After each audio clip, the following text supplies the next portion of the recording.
That doesn't make any sense. We had an explosion at a liquid natural gas terminal, and now the futures, the price of natural gas in the U.S. is going down. But why? Go over a couple of short articles with you. All right, it's something that's happening right now. I consider this breaking news.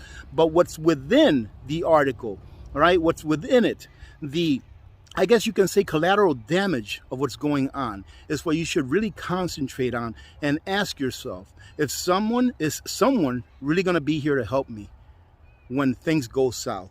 And most of you probably already heard that a Texas liquid natural gas export terminal, and this is key, it's an export terminal, shutters for 3 weeks after explosion. All right, why is it key that it's an export terminal? Meaning a terminal that takes that turns natural gas into liquid natural gas and exports it to other countries. Why is that key? This is why, ladies and gentlemen. Let me just give you a little recap on what happened. A small explosion at the Fremont liquid natural gas terminal in Surfside Beach, Texas, resulted in the plunge of natural gas futures on Wednesday afternoon. When I read that, I was like, that doesn't make any sense. We had an explosion at a liquid natural gas terminal, and now the futures, the price of natural gas in the U.S. is going down. But why? Because it is an export terminal. Ladies and gentlemen, I cannot leave the link to this article, all right, because obviously I'm in a remote location and I don't have accessibility to my computer, i.e. the bunker, all right? But before the end of this video, I will tell you the actual name of the article, or even better yet, I'll go ahead and leave a picture of it so that you can just type it in and look it up. It's everywhere right now. Ladies and gentlemen, for about the first 3 to 4 months of the year, going into this month as well, the U.S. has been exporting 3/4. So for those of you out there that are struggling, that are paying high gas prices, and you have no choice because you need to pay those high gas prices, think about this. The U.S. has been exporting 3/4 of all of the natural gas that we produce here in the United States for the last 3 to 4 to 5 months. And that is why our prices here have skyrocketed. Had they not been doing that, we would have very low prices. But instead of taking care of their people here in the United States, they decided to take care of people overseas. Now listen, I'm not picking on any country that's getting this natural gas, but we here, our government here in the United States, they created a crisis. And then by creating that crisis, they are now trying to fix the collateral damage from that crisis, from all these sanctions, by sending most of our natural gas to Europe. Because Europe is now not accepting any natural gas from Russia. And in order for us to be patriots, ladies and gentlemen, at least that's what they say, in order for us to be patriots, we have to suffer along with our brothers and sisters overseas because of the decisions that governments make. All right, so that's one article. Let me go ahead and talk to you about another one that directly correlates to this one. And let me just read you this short piece right here, ladies and gentlemen, so you'll understand exactly what I'm talking about. For those puzzled by the price action, U.S. natural gases slump in response to the prospect that fewer LNG exports would mean more supply domestically. So our prices are going down because now we can't export that natural gas. And right now our prices are almost at an all-time high. I think natural gas hit almost $10 and is now down to, let's see, $8 and change. It's gone down to $8 and change. That right there proves to you, ladies and gentlemen, that the government is forsaking you, the American people, in order to fix the problems that it's created politically. It continues to say, though inversely, it would mean higher prices in Europe since the U.S. has been increasingly sending LNG across the Atlantic to Western Europe countries off of Russia's supplies. All right, ladies and gentlemen, so you have to wake up.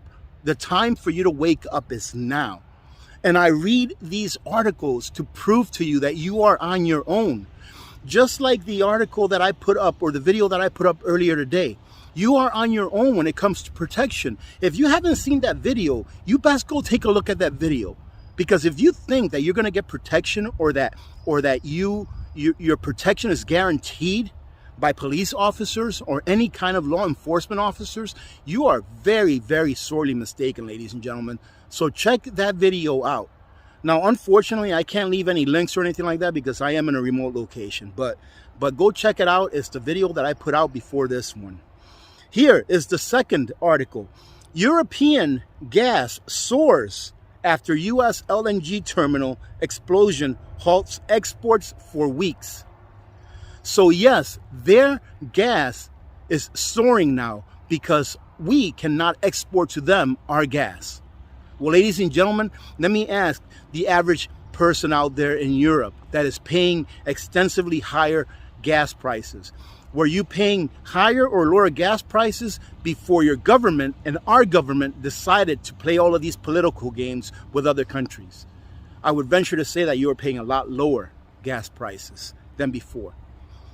Ladies and gentlemen, it's not just inflation. Inflation is a governmental policy, right? Inflation is a governmental policy. But the policies that governments put forth in our name, it is we that pay the price. So ask yourself a question. If the policies that government has been putting forth in our name has been detrimental to us, the people, what makes you think that they are going to come to your rescue when you need them the most? Ask yourself, what makes you think that? And if you think that, God bless you. But you know what? I'd rather not even think that. I'd rather just be prepared. You need to prepare now because eventually the message is going to be gone. I see the message of preparedness growing, but then I see it in the future just disappearing all of a sudden. And I hate to have to say this because I love doing what I do. But I feel that one day the media, the government, the censorship machines, they're going to get rid of prepping channels, and they're going to get rid of any channels that tell you, the people, that you need to be prepared, because that is exactly what they don't want. They don't want the people to be prepared.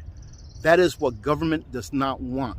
Why do you think that government hates gold, even though they stock it like crazy? For the past several years, central banks and governments have been stocking up on gold like crazy. They don't hate gold. They hate it in your hands because it gives you control. It gives you a way out of the system should the system ever collapse. So people that say, no, you shouldn't get precious metals, you can't eat gold, you can't eat silver. Why in the world, if it's such a relic, right? If it's just a pet rock, why in the world are governments and central banks buying it like crazy? Because they know what it is. It is real money. It is something that's real, that's tangible, and they want to hold it. They don't want you to hold it. They want you to hold those slave notes that you hold. Why? So that they can have control over you. Well, the more power that you have for yourself, the less control that they have over you. Ladies and gentlemen, prepare now. Time is running short. All right. God bless every one of you, and I hope you have a great day.